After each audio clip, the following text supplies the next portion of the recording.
Bonjour à tous, j'espère que vous allez bien, moi ça va. Je reviens avec une nouvelle histoire comme d'habitude et pour ceux qui découvrent cette page, cette chaîne pour la première fois, abonnez-vous, likez et surtout activez la cloche de notification car vous êtes au bon endroit pour vivre des histoires réelles et surtout en tirer des leçons ô combien importantes. Alors aujourd'hui les amis, je vous présente l'histoire de Sophie, une femme, une maman dont l'enfant a été victime d'un vol de cerveau. Comment cela a été possible? Qu'est-ce qu'il s'est passé et comment a-t-elle réagi? Voici son histoire. Sophie est une femme mariée et mère de 2 garçons. Le premier est âgé de 9 ans et le deuxième n'a que 2 ans. Elle a fait de grandes études et après son diplôme, elle exerce aujourd'hui comme cadre dans une banque au Cameroun. Elle raconte dans son témoignage que son fils aîné, Wilfried, était un génie intellectuellement parlant. Toujours premier de sa classe, il était très connu dans son établissement depuis la maternelle pour sa bravoure. Mais quelque chose s'est passé dans la vie de ce petit garçon plus tard et cela a tout fait basculer.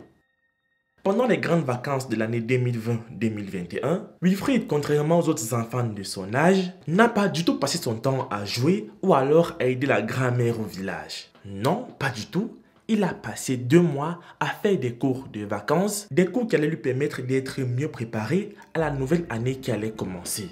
Du coup, à la rentrée, il n'y avait pas de doute. Wilfried était prêt. Mais dès son premier jour d'école, il a commencé à agir comme un maboule.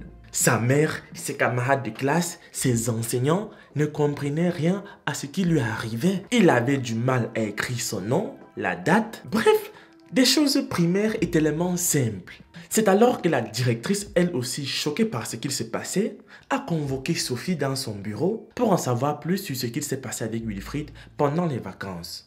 Sophie a essayé d'expliquer à la directrice que pendant les vacances, l'enfant allait bien, tout s'est bien passé et qu'en plus, il a même fait des cours de vacances. Et de l'autre côté, la directrice a expliqué à Sophie à quel point Wilfried avait changé de comportement en classe et qu'il ne faisait strictement aucun effort.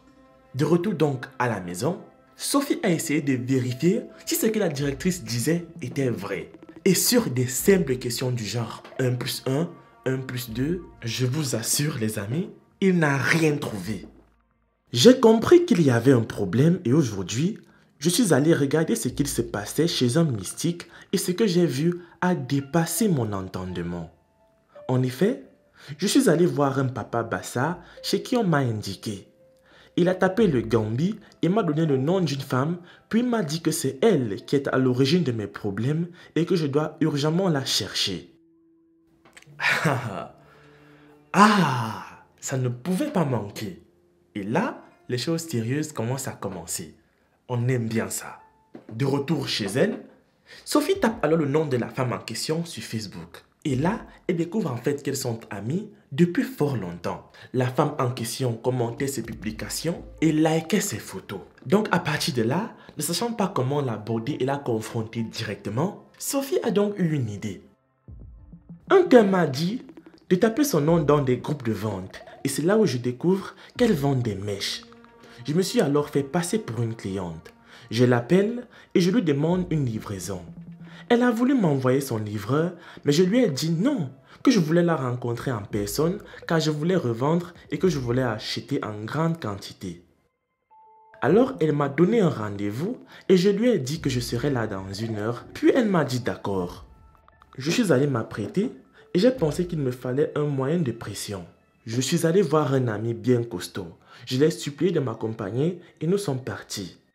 Sophie a mis un voile comme celui des musulmanes et puis un cache-nez pour éviter de se faire reconnaître par la dame en question. Le rendez-vous s'est déroulé dans un jardin et là, Sophie a donc passé une commande de mèches d'une valeur allant jusqu'à 3 millions de francs CFA, histoire de la mettre en confiance, histoire de lui dire que là, on est là pour parler affaires, je ne suis pas là pour blaguer. Elles ont fini de faire les comptes et au moment de payer, Sophie lui a dit non, attends d'abord, calmons-nous. Elle lui a fait comprendre qu'il y a un autre business sur lequel elle voulait qu'elle collabore. Et là, la vendeuse s'est bien assise, a croisé ses jambes et a bien ouvert ses oreilles.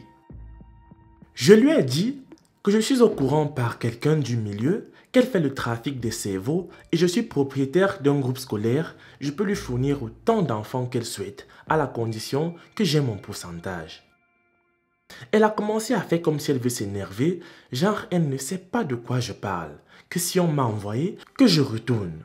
Je lui ai dit non, c'est un monsieur qui travaille avec elle qui m'a donné son contact, parce que je suis dans le réseau et je ne sais pas comment ça se passe.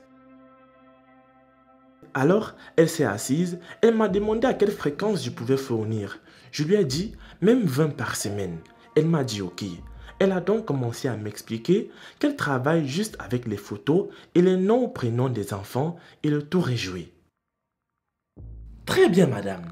C'est très bien. Mais pendant que la dame expliquait tout ça, Sophie était en train d'enregistrer discrètement. Et quand elle a fini de parler, Sophie lui a avoué en gros que c'était un piège qu'elle avait tendu. Et là, elle a enlevé son cache-nez et son voile. Du coup, la dame en question l'a reconnue.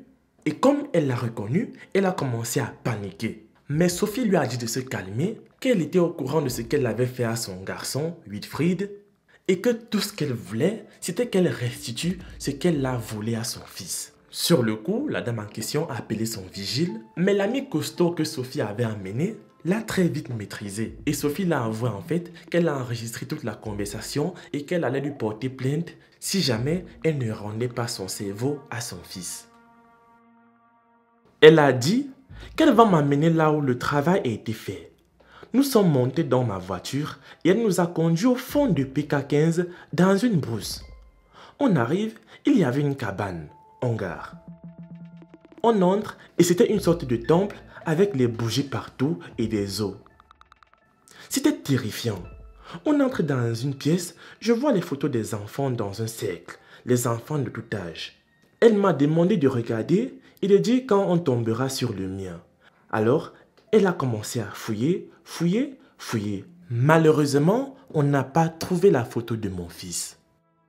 J'ai envie de dire dommage. Arrivée chez elle, Sophie a reçu le coup de fil de deux personnalités qui n'ont pas daigné se présenter en la menaçant, lui disant que le combat qu'elle était sur le point d'engager là pourrait lui coûter la vie, celle de son mari et de ses deux enfants si elle s'entêtait de continuer à vouloir restaurer le cerveau de son fils. De l'autre côté, le mari de Sophie au travail a aussi reçu deux coups de fil pareils dans son bureau, des menaces, mais ne sachant pas de quoi il s'agit, il a très vite fait de raccrocher. Pour terminer, Sophie a voulu faire passer un message selon lequel il faut protéger le visage de vos enfants et leur nom sur les réseaux sociaux car le diable est à l'affût de toute âme innocente.